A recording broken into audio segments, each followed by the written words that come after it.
ચાલો તો બધા મિત્રોને જય શ્રી રામ મિત્રો। આજ જો અમારો કૂતરો બે દી થયા અમે ગોતતા હતા ગાયબ થઈ ગયો હતો, તો અંતે એને દીપડાએ ચાર દીપડા મળીને એને મારી નાખ્યો હતો મિત્રો, છેતરી ભગાડ્યું।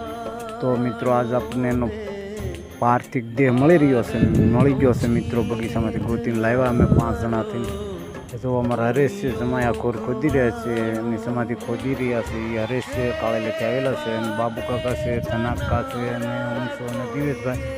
તો આપણે એને અંતિમ વિદાય દઈ રહ્યા છીએ એના પાર્થિવ દેહને મિત્રો। બધા વિડીયો પૂરો જોજો અને કોમેન્ટમાં ઓમ શાંતિ લખજો અને ભગવાનને પ્રાર્થના કરજો એમના આત્માને સદગતિ આપે। તો મિત્રો એની સમાધિ આપણે ગાળી રહ્યા છીએ મિત્રો। જો મીઠું ફૂલ, પીપળાનું પાન, તુલસી અને એના રૂપાદાન સાથે આપણે એને વિદાય દેવાની છે મિત્રો, કારણ કે અમારો લાડકોડથી ઉજરેલો કૂતરો હતો મિત્રો, એનું નામ મુરલી। તો તમે બધા એના વિડીયા જોયા હતા મિત્રો, હવેથી એના વિડીયા નહીં આવે કારણ કે અંતિમ વિદાય આપણે આપવાની છે। તો વિડીયો પૂરો જોજો ને તમે પણ એને બધા મિત્રોને ખાસ વિનંતી કે શ્રદ્ધાંજલિ આપજો મિત્રો। મનુષ્યને તો હવ કોઈ આપે શ્રદ્ધાંજલિ, તો આવા મૂંગા પ્રાણીને આપણે શ્રદ્ધાંજલિ ચાલો સૌ સાથે મળીને આપીએ મિત્રો।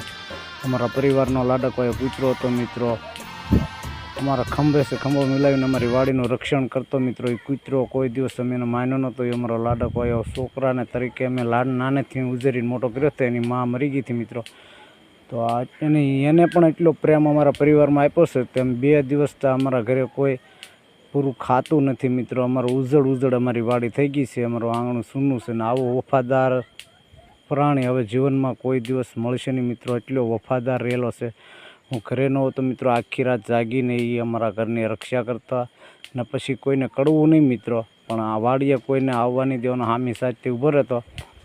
એ આજ અમને છોડીને જતો રહ્યો છે મિત્રો। અમારા પરિવારમાં રોજ છે, જો ધનાકા, બાબુ કાકા, હરેશ બધાની આંખમાં આહું છે, પણ છતાં શું કરે ભાઈ, અમારું પ્રાણી હતું આપણે એને વિદાય દઈ રહ્યા છીએ। જો આ અમારો દિવેશ છે, એ તો 2 દિવસથી ખાતો નથી, રોયા કરે છે, તો છતાંય મનને મનાવવું જોઈએ, કારણ કે એના કુદરતે એના ભાગમાં જે લખ્યું હતું એનું નિમિત્ત આવી ગયું હતું। તો ચાલો ભગવાનને એટલી મારી પ્રાર્થના છે, તમે પણ પ્રાર્થના કરજો કે એમના આત્માને સદગતિ આપે, જ્યાં હોય ત્યાં ખુશ રખે। જય શ્રી રામ, ઓમ નમઃ શિવાય।